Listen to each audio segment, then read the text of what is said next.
Element and separation technique के बाद आज हम बात करेंगे केमिस्ट्री का एक बहुत इंपॉर्टेंट टॉपिक जो एटॉमिक थ्योरी के नाम से जाना जाता है। आप सभी ने बचपन में कभी पढ़ा होगा, 8th 9th 10th क्लास में डाल्टन एटॉमिक थ्योरी और बोर थ्योरी और अपना रदरफोर्ड मॉडल। तो इसी की आज हम बात करेंगे कि केमिस्ट्री में कि एटॉमिक थ्योरी कैसे आए, कैसे कैसे इनका इवोल्यूशन हुआ और फिर क्या जाके निष्कर्ष निकला। तो एटॉमिक थ्योरी पे आज हम बात करेंगे। कुल मिला के बेसिकली अगर हम बात करेंगे तो इसमें 4 थ्योरियां पढ़ेंगे, जिसमें है जॉन डाल्टन, उसके बाद आपकी बात करेंगे जे थॉमसन, फिर जे थॉमसन के बाद रदरफोर्ड, लास्ट में बात करेंगे नील्स बोर। ये एटॉमिक थ्योरियां हम बात करेंगे। देखिए एटम आपको सबको पता है कि atom is a smallest particle, सबसे छोटा पार्टिकल जो है एटम है। अब एटम के बारे में अगर इंडियन कॉन्टेक्स्ट में बात किया जाए तो कोई ऐसा क्या है व्यक्ति था जिन्होंने बताया, तो हाँ, महर्षि कनाड का नाम आपने सुना होगा। महर्षि कनाड, इन्होंने पहली बार एटम के बारे में बोला था।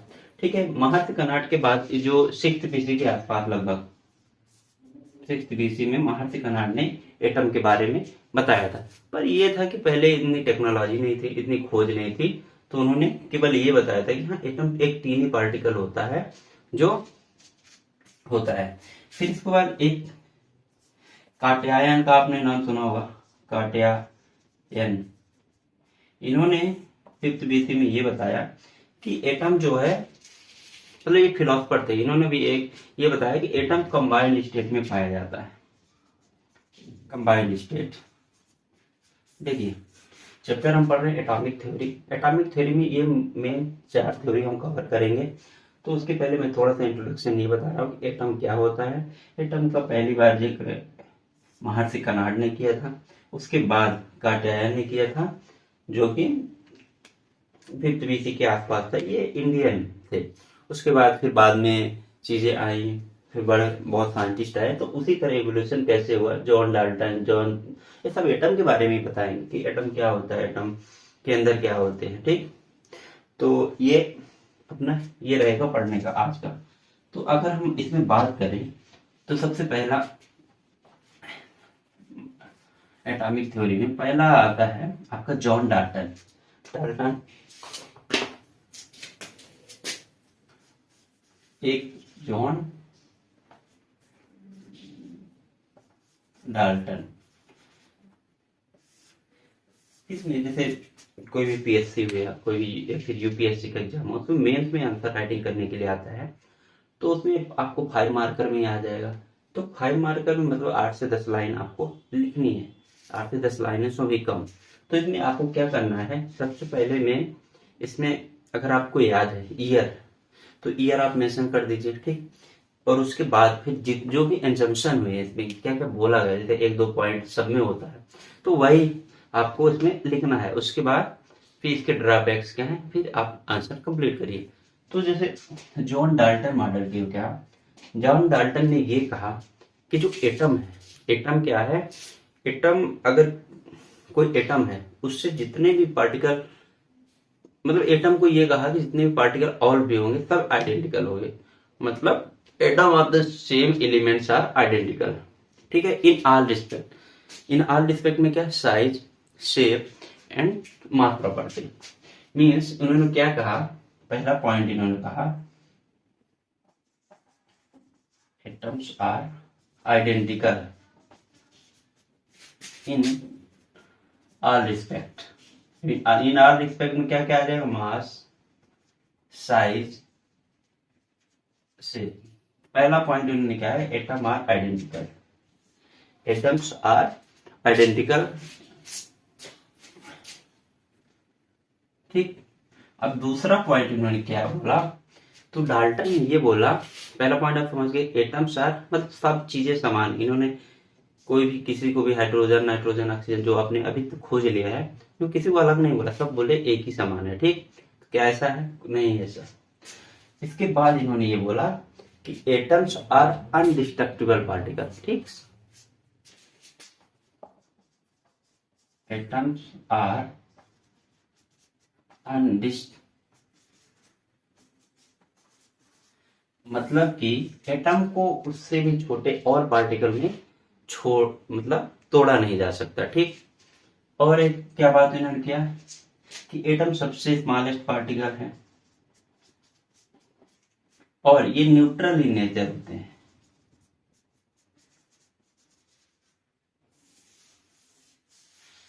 ठीक, तो ये 3 पॉइंट इन्होंने बोला। Atoms are identical in all respect, mass size, सब मतलब जितने भी एटम होते हैं, एलिमेंट होते हैं, वो सब सेम होते हैं। ठीक है, तो किनका? जैसे मान सेम एलिमेंट का, सेम एलिमेंट का।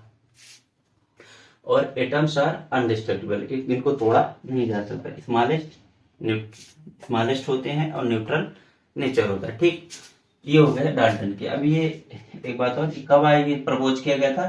तो 1804 टू 1808 इसका ईयर माना जाता है। ठीक, जॉन डाल्टन के द्वारा। तो एटॉमिक थ्योरी में पहली बात हमने कर लिया।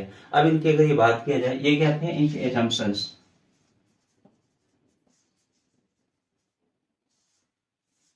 अब मैं इनकी क्या बात करेंगे, ड्रॉबैक्स बात करेंगे। ड्रॉबैक में ये होता है कि मतलब जो भी थ्योरी दी जाती है तो कितनी सही है कितनी गलत है। अगर गलत है, किसी ने अगला वो दे दिया, मतलब थ्योरी दिया, तो वो ड्रॉबैक बता के देता है कि आपने ये चीज में गलती किया है। ठीक है, तो इनका ड्रॉबैक यही था, इन्होंने ये बता दिया कि आइडेंटिकल इन शेप होता है।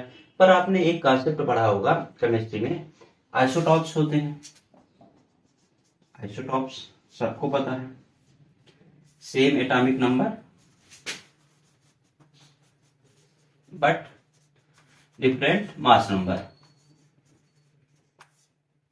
ठीक, अब अगर इसमें बात करें, atoms are identical in all respect, अगर ऐसा होता मतलब सबका केमिकल फार्मूला एक है, सबका स्ट्रक्चर भी एक है, तो क्या आइसोटॉप्स आप पढ़ पाते? नहीं, आइसोटॉप्स होते हैं जबकि। तो कुल मिला के ड्रॉबैक इनका यही हुआ कि जैसे आइसोटॉप्स को फॉर्मेशन होता है, इन्होंने ये चीज नहीं बताया। आइसोबार और एक जैसे एलोट्रॉप्स। एलोट्रॉप्स आपको सबको पता है, कार्बन के सबसे ज्यादा फेमस है, कार्बन, ग्रेफाइट, बकमिनिस्टर, फुलरीन। इसके बाद आइसोबर्स। तो एलोट्रॉप्स, आइसोबर्स और आइसोटॉप्स ये चीजें हैं, अभी हम सबको मालूम है, लेकिन इन्होंने क्या बताया, इन्होंने ये चीज का स्टडी नहीं बताया है। ठीक है, तो ये ड्रॉबैक इनकी हो गए। ठीक, अब हम अगर बात करें कि दूसरी थ्योरी क्या है, ये चीज ये क्लियर है, इतना बस, इतना इनफ है आपको 5 मार्कर के लिए इतना लिखना, और इससे ज्यादा है भी नहीं। तो ये जॉन डाल्टन हो गए। अब जॉन डाल्टन के बाद अगली हम बात करेंगे कि जॉन डाल्टन के बाद एक वैज्ञानिक बोला जाए या फिर केमिस्ट्री के ज्ञाता बोला जाए, तो वो आए हैं आपके जे थॉमसन। अब जे थॉमसन में क्या मॉडल था, जे थॉमसन। जे थॉमसन का नाम सुनते ही आप सबको याद आता होगा तुरंत क्या, कि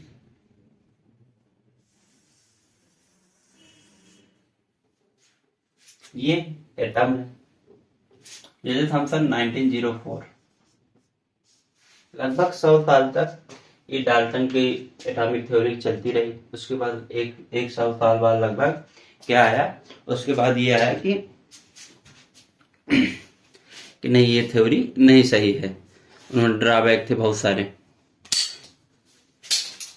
तो एटॉमिक थ्योरी जे थॉमसन में क्या था कि जे थॉमसन 1904 में दिया। इन्होंने ये बोला कि जो एटम है, एटम कैसे बना है, सबसे पहले ये क्यों दिया जा रहा है सारी चीजें, थ्योरी थ्योरी देने का एक ही उद्देश्य है कि अभी पता नहीं कर पाए हैं कि एटम कैसा होता है, एटम के अंदर क्या क्या होता है, तो इसलिए ये सारी थ्योरी दी जा रही है।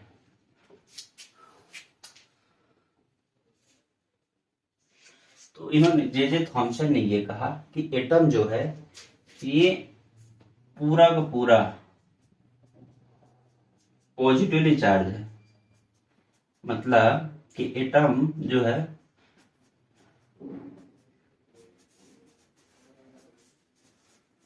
एटम जो पूरी तरह से पॉजिटिव चार्ज से भरा हुआ है और इसके बीच बीच में रैंडमली क्या है, नेगेटिव चार्ज। ये हो गया। अब आपको याद आ रहा होगा कि इन्होंने plum pudding,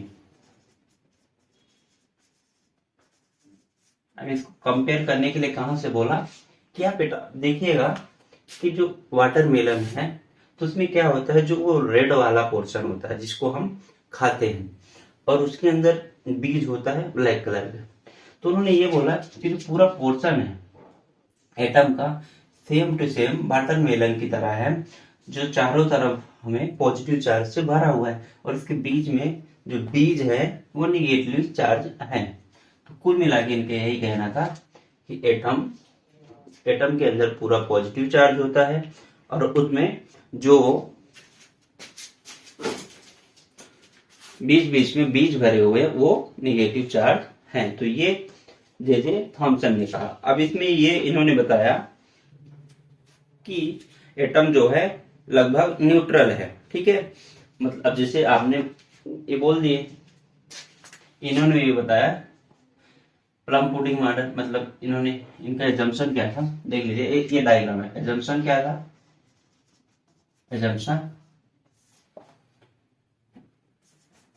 sphere are positively charge and negative charge embedded inside the atom। ये इन्होंने कहा अपने एजम्पशन में। प्लम पुडिंग मॉडल इसको बोलते हैं, प्लम पुडिंग वाली या फिर वाटरमेलन, कि पूरे में पॉजिटिव चार्ज है, बीच में नेगेटिव चार्ज इसमें एम्बेडेड है, ठीक है। तो इन्होंने ये कहा, एजम्पशन में दिया। उसके बाद फिर अगर हम बात करें कि इन्होंने इलेक्ट्रिकली न्यूट्रल बोला,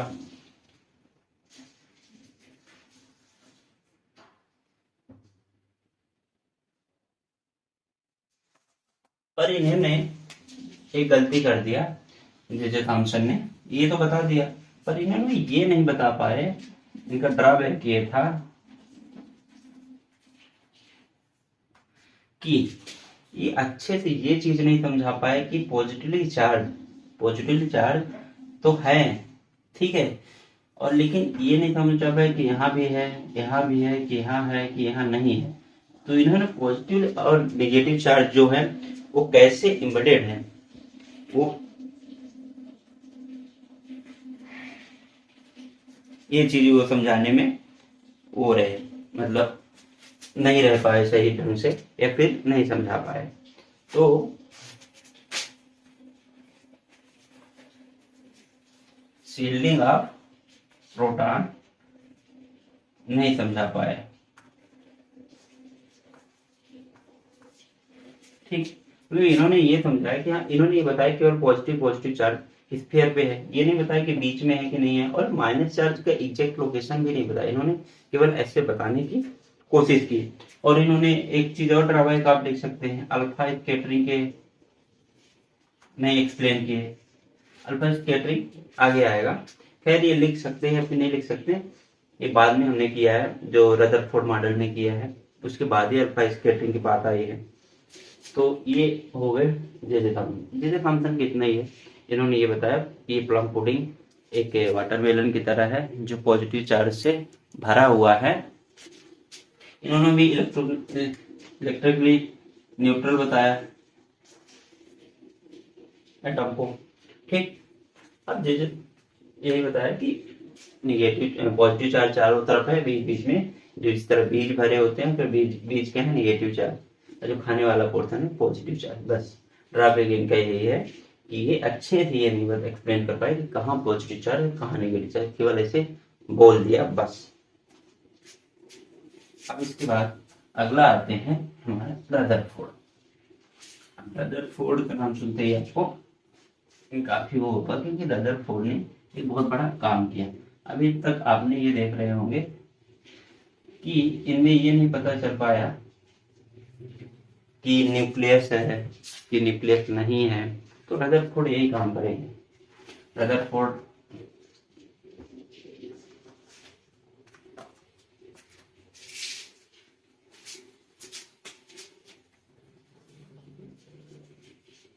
रदरफोर्ड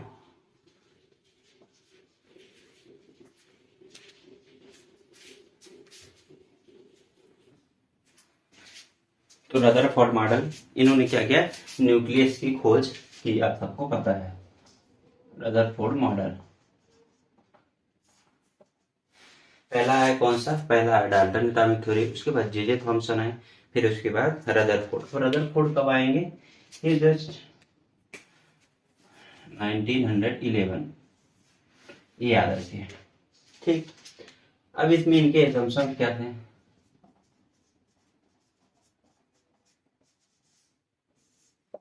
जे थॉमसन मॉडल था, पिछला वाला मॉडल था, उन्होंने क्या किया, पॉजिटिव चार्ज और नेगेटिव चार्ज के बारे में तो बता दिया, बट ये नहीं बताया कि वो कैसे एम्बेडेड है, मतलब कैसे एक दूसरे को घेरे हुए हैं। ठीक है, ये उसके ड्रॉबैक थे। तो अब इन्होंने क्या बताया, इन्होंने एक एक्सपेरिमेंट किया, ठीक है, जिसको बोलते हैं अल्फा स्कैटरिंग।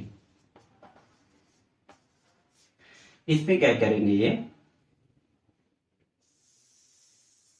ये आपका एटम है, ये एक गोल्ड फॉयल, पतली गोल्ड फॉयल लेंगे और उससे अल्फा की वो करेंगे, क्या करेंगे, बम्बार्डिंग करेंगे। अल्फा क्या होता है, पॉजिटिव चार्ज होता है, अल्फा पॉजिटिव चार्ज होता है हीलियम का। ठीक है, तो इन्होंने क्या किया, इसमें कुछ ये भेजे, इन्होंने रे भेजे, ऐसे ऐसे करके इन्होंने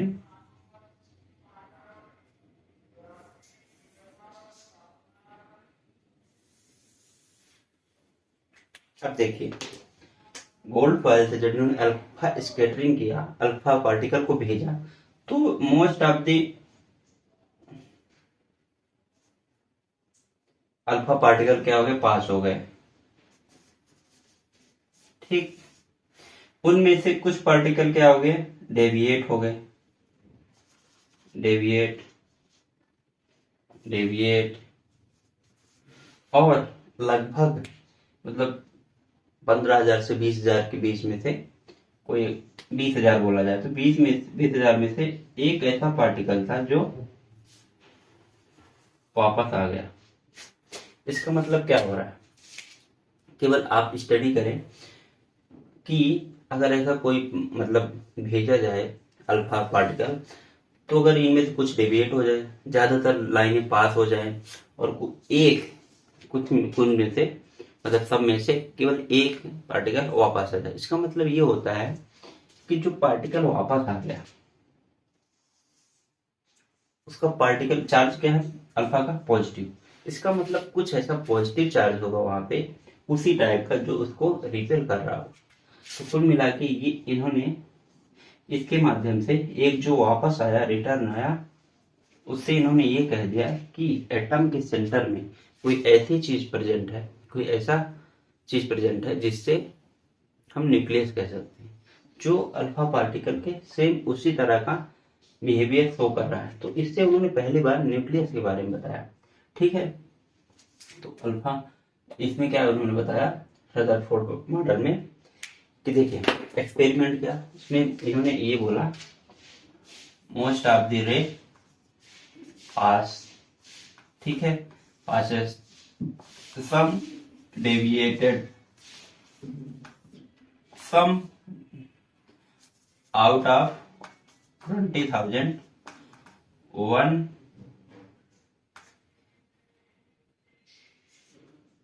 alpha ray return. That means वहां पे न्यूक्लियस प्रेजेंट है। तो पहली बार इन्होंने न्यूक्लियस के बारे में बताया कि एटम के अंदर ऐसा कुछ पार्टिकल भी हो सकता है जो जिसका नाम इन्होंने न्यूक्लियस दिया, जो सेम करेक्टर यही सेम प्रॉपर्टी यही शो कर रहा है कि वो पॉजिटिवली चार्ज होगा। ठीक, तो ये था रदरफोर्ड मॉडल। और इन्होंने एक चीज क्या बताया रदरफोर्ड मॉडल ने, कि जो न्यूक्लियस होता है, सॉरी जो इलेक्ट्रॉन होता है, ठीक है, ये यहाँ पे इन्होंने देखिए इतना चीज हो गया। उसके बाद इन्होंने एक और बताया कि जो इलेक्ट्रॉन होता है, ठीक है, बीच में इन्होंने क्या बता दिया, पॉजिटिव चार्ज होता है। तो इलेक्ट्रॉन जो है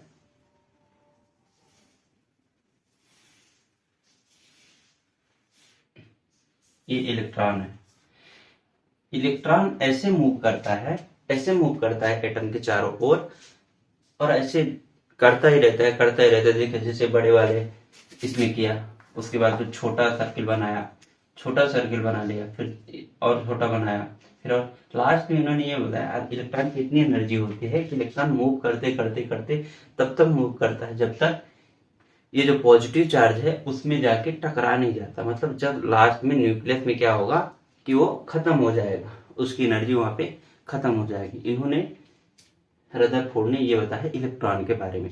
ठीक, अब इतनी बातें क्लियर। रदरफोर्ड मॉडल 1911 में इन्होंने अल्फा स्कैटरिंग की गोल्ड फॉइल लिया। अल्फा स्कैटरिंग के most of the rays are passes from atoms and some are deviated and out of 20,000 one rays return back. That means इन्होंने ये कहा कि इन एटम के अंदर कहीं ना कहीं एक पॉजिटिव चार्ज मौजूद है, जहां से ये वापस आया है उसको उन्होंने न्यूक्लियस का नाम दिया। तो ठीक, तो ये रदरफोर्ड मॉडल हो गया। अब रदरफोर्ड मॉडल के बाद कुछ ना कुछ इनकी ड्रॉबैक होंगी। तो ड्रॉबैक की अगर बात करें, ड्रॉबैक, तो ड्रॉबैक में केवल इनका यही है कि इन्होंने ये नहीं बता पाया, जैसे हम लोग सब जानते हैं कि एटम्स आर स्टेबल होते हैं, स्टेबल, तो इन्होंने अनस्टेबिलिटी के बारे में नहीं बता पाए कि एटम्स स्टेबल होते हैं कि नहीं। जैसे उन्होंने वहीं पे बोल दिया उन्होंने कि घूमते रहते हैं, इनकी एनर्जी जाके न्यूक्लियस पे खत्म होती है, ऐसा स्टेबिलिटी के बारे में ये नहीं बताया। सबसे बड़ा इनका ड्रॉबैक यही था। और उन्होंने इलेक्ट्रॉन का अरेंजमेंट, इलेक्ट्रॉन अरेंजमेंट के बारे में कुड नॉट एक्सप्लेन।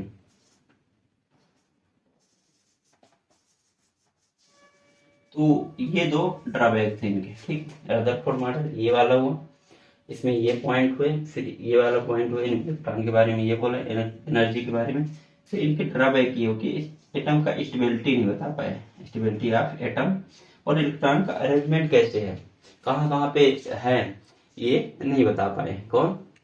रदरफोर्ड। अब इसका मतलब ये हो कि अगले जो साइंटिस्ट आएंगे, अगले जो केमिस्ट आएंगे, तो वो क्या बताएंगे कि किस तरह से इलेक्ट्रॉन एटम के अंदर रहते हैं, कहाँ कहाँ पे रहते हैं, क्योंकि और सारी चीजें धीरे धीरे पता चलता जा रहा है। तो ये हुआ रदरफोर्ड मॉडल। बहुत जल्दी जल्दी हम कर रहे हैं, 3-4 पॉइंट हर एक का देख रहे हैं, क्योंकि बहुत जल्दी रिवीजन के तौर पे ये क्लासेस है लगभग, तो मेन पॉइंट हम ले रहे हैं। अब रदरफोर्ड के बाद ये पता चला, मतलब दुनिया में ये हो गया कि अरे सब सारी चीजें हो गई, न्यूक्लियस भी खोजा जा चुका है, अब क्या करें। अब इलेक्ट्रॉन की दिक्कत है कि इलेक्ट्रॉन कहाँ कहाँ पे होते हैं, कैसे कैसे, ये कौन कौन से सेल में होते हैं। तो ये, तो अब एक और व्यक्ति आएंगे जिनका नाम होगा नील्स बोहर। नील्स बोहर, तो नील्स बोहर थ्योरी बोला जाता है, ये होगा 1930। ठीक, अब 1930 वही साल जब पहला नोबेल आया था भारत में रविन्द्रनाथ टैगोर को। तो 1930 में क्या हुआ, नील्स बोहर ने ये बताया कि ठीक है, आपने ये बता दिया कि बीच में न्यूक्लियस होता है, न्यूक्लियस होता है,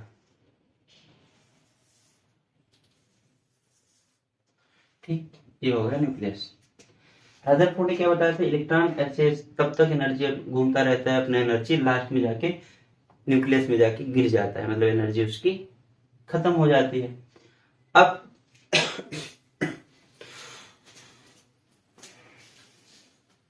इन्होंने ये बताया कि न्यूक्लियस के, इनका ये कहना था नील्स बोहर ने, कि around the nucleus there is a orbit,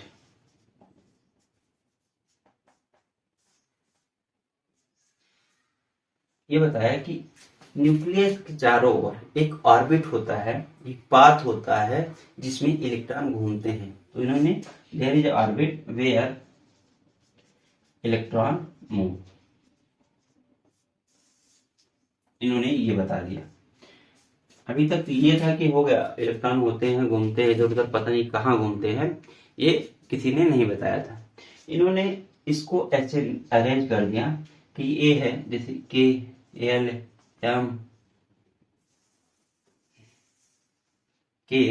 M और एन। इन्होंने ये बता दिया कि न्यूक्लियस के चारों ओर क्या होते हैं, पाथ बने हुए हैं, जिनको के एल एम एन के रूप में कहा, जिनको ऑर्बिट बोला या फिर सेल बोला। ठीक, तो इन्होंने, और इसमें क्या बोलते हैं, इलेक्ट्रॉन राउंड करते हैं। ये किसने बताया दिया, नील्स बोहर ने। इन्होंने एक फार्मूला दिया 2n स्क्वायर, 2n स्क्वायर का फार्मूला दिया। इससे क्या होगा कि कितने इलेक्ट्रॉन कौन से नंबर पे घूमते हैं। ठीक है, जैसे पहला सेल हुआ, मान लीजिए पहली वाली, तो इसमें कितने सेल घूमेंगे, n की वैल्यू n इक्वल्स टू 1 रखेंगे, तो पहले सेल में घूमेंगे 2, दूसरे में घूमेंगे नंबर n इक्वल टू 2 रखेंगे, तो 2 4 दूनी 8 इस सेल है। ठीक है, सेल है ऑर्बिट, सेल 1 2 3 में घूमे 18, फोर्थ में घूमे 32। तो पहला पॉइंट ये, दूसरा ये, इन्होंने फार्मूला दे दिया कि कितने इलेक्ट्रॉन कौन से सेल में घूमेंगे। तो अगर number of electron 2n square से इन्होंने फार्मूला दिया, ये आप याद रखेगा, हमेशा कभी भी आ सकता है कहीं भी, कि अगर नंबर ऑफ पहले सेल में है तो एक में कितने घूमेंगे, 2 इलेक्ट्रॉन रहेंगे, दूसरा सेल में 8 रहेंगे, तीसरे में 18, चौथे में 32। तो ये इसी फार्मूले से आता है। इसका मतलब है कि इन्होंने इलेक्ट्रॉनिक कॉन्फ़िगरेशन के बारे में धीरे धीरे बताना शुरू कर दिया। तो थर्ड पॉइंट इनके क्या बोल सकते हैं, ही given electronic configuration system. Electronic configuration आप सबको मालूम है, जैसे कोई एटम हो गया, मान लीजिए नाइट्रोजन हो गया, इसका इलेक्ट्रॉनिक कॉन्फ़िगरेशन हम कैसे निकालते हैं, एटॉमिक नंबर पहले तो मालूम होना चाहिए, 7 2 5। पहले मतलब सेल में इन्होंने क्या बोला, 2 इलेक्ट्रॉन रहेंगे, उसके आगे जाएंगे तो 8 होंगे, फिर 18 होंगे, फिर 32 होंगे। तो इस तरह नील्स बोहर, अभी तक जो हम सब मान के चलते हैं, अभी तक जो केमिस्ट्री पढ़ी जा रही है, तो नील्स बोहर के थ्योरी पे ही पढ़ी जा रही है। ठीक है, और इन्होंने क्या बोला, देखिए 2 चीजें हो गई, ऑर्बिट होता है, सेल होते हैं, उनमें ही इलेक्ट्रॉन घूमते हैं। ठीक, बीच में न्यूक्लियस होता है, there is orbit where electron move. इनका ये दिया 2n स्क्वायर, कितने कितने इलेक्ट्रॉन होते हैं। ठीक, ये सेल होती है के एल एम एन। ठीक, और एक और बात इसमें कही, इन्होंने क्या बोला कि जो एनर्जी लेवल होता है, एनर्जी लेवल के सेल का L K L M N किसका ज्यादा होगा। तो इन्होंने ये बोला K L M N energy level. अब देखें, मीन्स जैसे जैसे आप इसके बाहर जाते जाएंगे, एटम से बाहर, तो एनर्जी का लेवल बढ़ता जाएगा। समझ गए, आप जितने दूर जाते जाएंगे एटम के न्यूक्लियस से, उतनी आपकी एनर्जी लेवल बढ़ती जाएगी। तो इन्होंने ये दिया, कभी आ जाए कि एल एम एन में किसकी एनर्जी लेवल सबसे ज्यादा है, तो एन की है। तो इस तरह से मतलब इनर वाला सेल या फिर ऑर्बिट सबसे कम रखता है एनर्जी लेवल, और सबसे ज्यादा कौन रखता है, आउटर वाला। तो इस तरह से ये नील्स बोहर का एटॉमिक थ्योरी हो गई। अब इनकी अगर ड्रॉबैक की बात करें, तो ड्रॉबैक अभी ज्यादा है नहीं इनका, क्योंकि अभी हम सब इसी रोल में पढ़ रहे हैं, मतलब इसी रोल में केमिस्ट्री को पढ़ा जा रहा है। तो कुल मिला के अब अगर हम बात करें कि हमने 4 चीज़ें देखा है। पहले डाल्टन एटॉमिक थ्योरी, उसके बाद जे थॉमसन, फिर रदरफोर्ड एंड इसके बाद लास्ट में नील्स बोहर।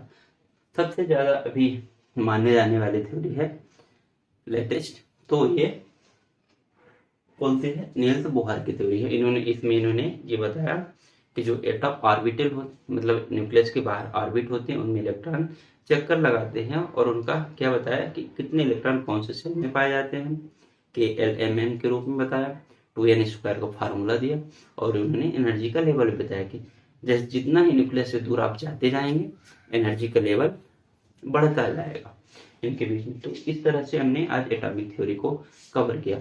आगे अगर हम बात करेंगे तो आगे जो भी टॉपिक्स, इलेक्ट्रॉनिक कॉन्फ़िगरेशन या फिर हम एटम्स, मोल, कॉन्सेप्ट, ये सब चीज़ें पढ़ेंगे। तो अभी फ़िलहाल इतना ही। आशा करते हैं आप एक बार इसको रिवाइज कर लेंगे, आ जाएगा। तो आपसे एक बार पूछता हूँ, ड्रॉबैक थे क्या था रदरफोर्ड मॉडल का? तो रदरफोर्ड मॉडल का सबसे बड़ा ड्रॉबैक ये था कि उन्होंने स्टेबिलिटी के बारे में नहीं बताया। और जे थॉमसन का क्या था? तो जे थॉमसन ने ये बताया कि जो पॉजिटिव चार्ज, उन्होंने बोल तो दिया कि नेगेटिव चार्ज बीच में है, पर उन्होंने ये नहीं बताया किस तरह बीच में है, कैसे अरेंज है, ये कुछ नहीं बता पाया उन्होंने।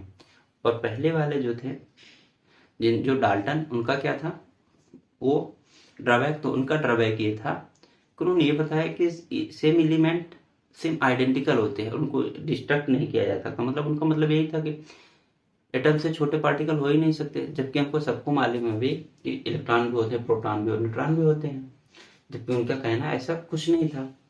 और दूसरे वाले ने बोल तो दिया कि इलेक्ट्रॉन और प्रोटॉन दो अलग अलग होता है, पॉजिटिव और चार्ज, निगेटिव चार्ज। कौन बोल दिया था? जे थॉमसन ने। पर उन्होंने ये नहीं बताया कैसे अरेंज है। तो पहले वालों, मतलब कौन थे? पहले वाले थे डाल्टन। उनका था कि ये एटम्स आर अनडिस्ट्रक्टिबल एंड सबसे छोटे पार्टिकल यही हैं। जब और उन्होंने सेम बताया कि एलिमेंट का सब चीज़ आइडेंटिकल होता है, जबकि ऐसा नहीं है। अगर ऐसा होता तो आइसोटॉप्स, आइसोबार्स और एलोट्रॉप्स नहीं खोजे जाए होते। तो इस तरह से ये एटॉमिक थ्योरी खत्म होती है।